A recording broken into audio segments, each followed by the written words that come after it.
President Roland Igbakpa. I represent Ethiopia East, Ethiopia West, and by the special grace of God, we're from Delta State. Mr. Speaker, I want to join my colleagues to thank Mr. President for exercising his constitutional responsibility in Section 81 of our Constitution by bringing the budget on time.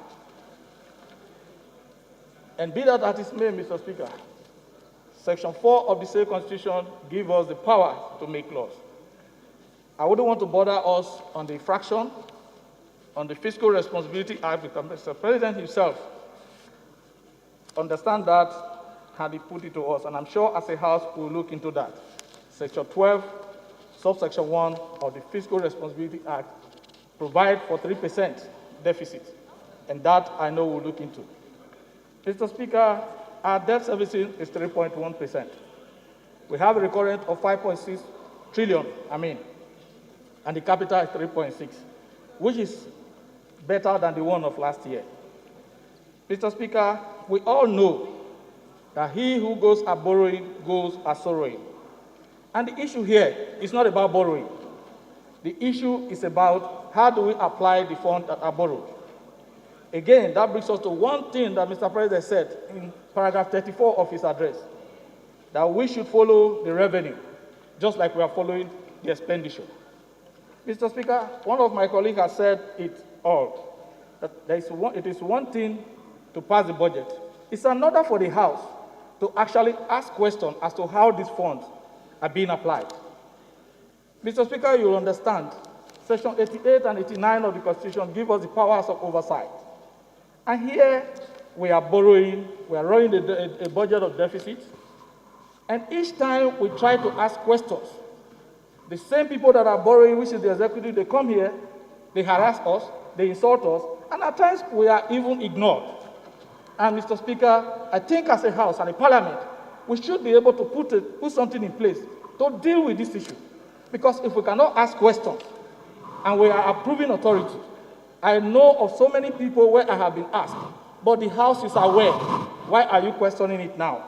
Mr. Speaker, you will help us and appeal to our chairman, just like somebody said just now, we should now wake up in our oversight to ensure that funds that are allocated are applied judiciously, and Nigerians should know.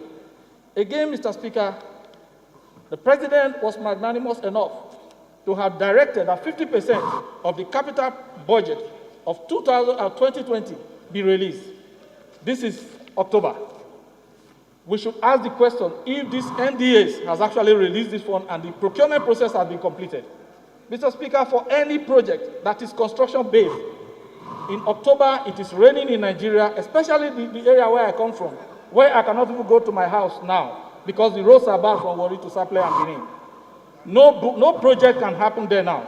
And if a ministry, department, or agency of government that got the budget in January, till date did not go through procurement process, and the projects are, the funds are still with them, thank God for TSA, I think there's something wrong. And the executive... Silence, please.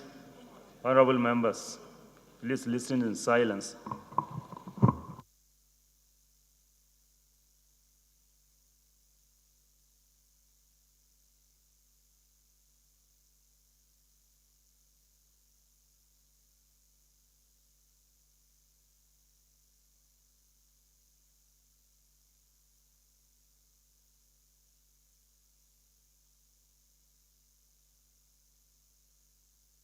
Can you press your mic?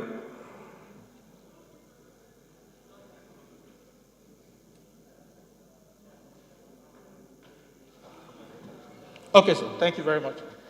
So, like I'm saying, so many agencies are still crawling with their procurement process, despite the fact that we passed the budget on time.